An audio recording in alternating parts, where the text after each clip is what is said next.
Et ben, bonsoir les gens, on se retrouve sur une nouvelle vidéo. Là en fait c'est une vidéo où je devais faire à Pâques, mais je l'ai pas fait. Donc là ce que vous voyez ici, du coup là j'ai planqué des blocs de diamants un peu partout. Là il y en a normalement.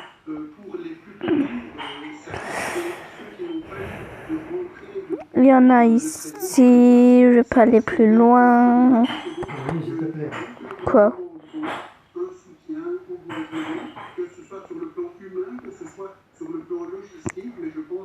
Il y en a là. Désolée si je ne parle pas fort, vu que là pour le moment j'ennuie mon père.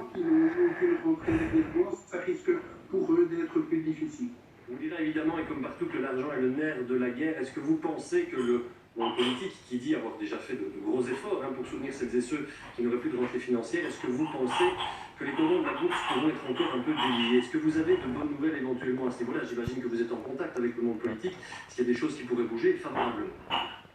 Alors, nous avons déjà fait énormément de demandes, bien évidemment, que ce soit au niveau fédéral ou au niveau régional, sur Bruxelles et sur la Wallonie. Il y a incontestablement des choses qui ont été faites, c'est vrai, mais ici, je pense que c'est dans l'intérêt effectivement de tout le monde. Je pense qu'il faudra sans doute des compléments par rapport aux aides qui ont été déjà données, mais c'est vraiment si on veut permettre la réouverture et respecter la distanciation sociale, eh bien je pense que là il faudra, en tout cas en ce qui concerne les petits, donner un coup de pouce parce que ils sont prêts, je l'ai déjà dit à plusieurs reprises, ils sont motivés, ils sont prêts, mais il faut qu'ils aient les moyens de pouvoir respecter les dispositions qui sont mises en vigueur et qui ne contestent pas sur le principe.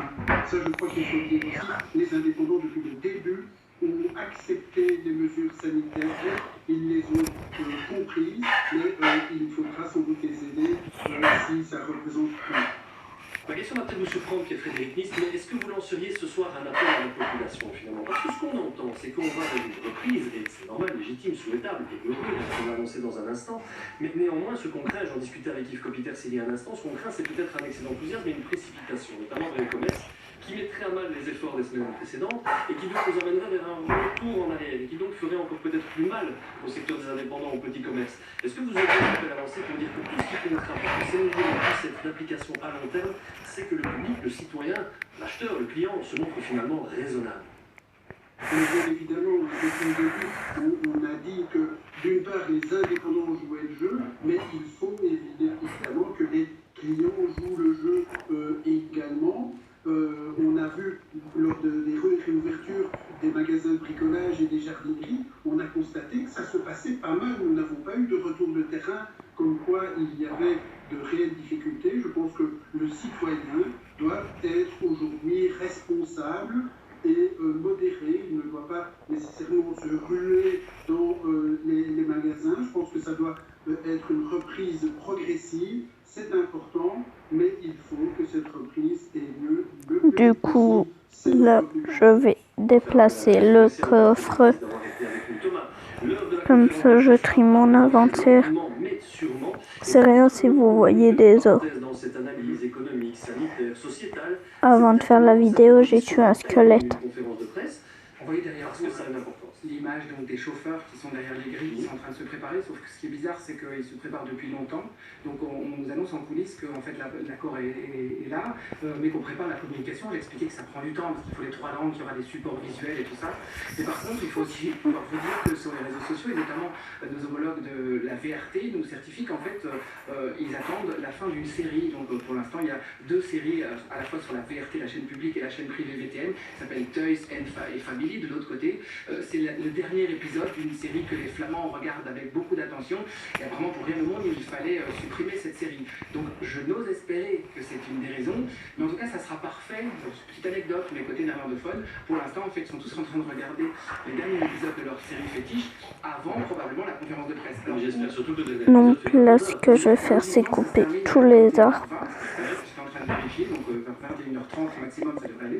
Il faut dire que ça, c'est pas fait naturellement. Les arbres, c'est moi qui Si, je les ai fait pousser, mais bon. Qu'est-ce qui est? Parler d'interrogation et non certainement pas d'affirmation, mais pourquoi pas finalement, on a déjà vu tellement de choses en matière de Ça donne l'occasion aussi de détailler les mesures. Ah oui, j'avais oublié là qu'il y avait un bloc. Et donc j'y suis quand il y a des blocs dans les arbres. Je les récupère. Et merde, attends, je ferai de l'escalade.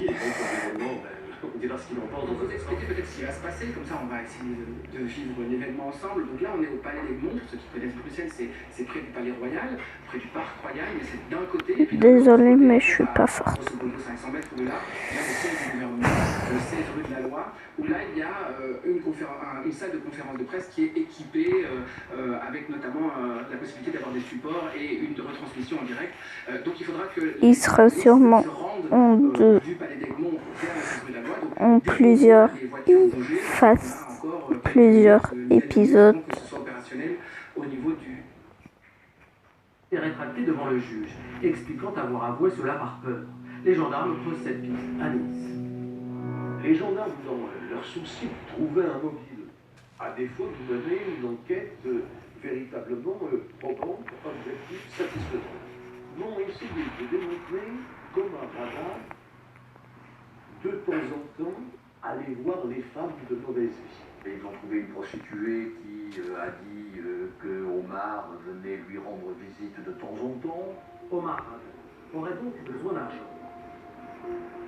Pour autant, on n'a vu aucun élément sur les sommes qui auraient été jouées par Omar Haddad, mais on est toujours effectivement... Là, vous me demandez sûrement qu'est-ce que je cherche. Il doit y avoir un coffre, je pense.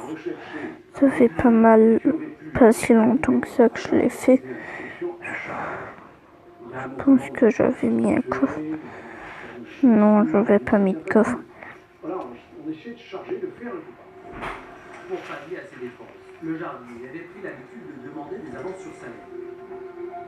Des avances de plus en plus fréquentes, comme l'explique Liliane, la femme de ménage, Guylaine Marchal, au gendarme.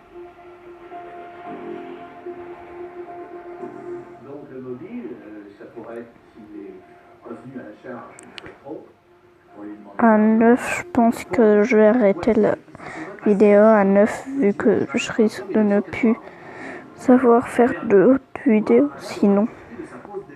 Pour aller voir Madame Marchal à la chamade et lui demander de l'argent. Ne la trouvant pas, il serait descendu dans la cuisine. Bon ben on va. Et sans doute occupé à régler le chauffage de sa piscine. La discussion aurait mal tourné. Madame Marchal, avec le fort caractère qu'elle avait à craquer, de son côté, il l'a embarré. Dans des termes qui ont pu être brutaux, parce qu'elle en était capable et même peut-être humiliant pour lui. Oh, j'ai un mouton. Omar Haddad à l'aide d'un chevron trouvé dans la cave, puis d'une arme blanche. Ensuite, il l'aurait laissé pour morte, dans le noir, en verrouillant la porte du sous-sol. Il serait alors monté dans la chambre de sa victime pour voler l'argent liquide qu'elle avait l'habitude de garder dans son sac à main, sur son secrétaire.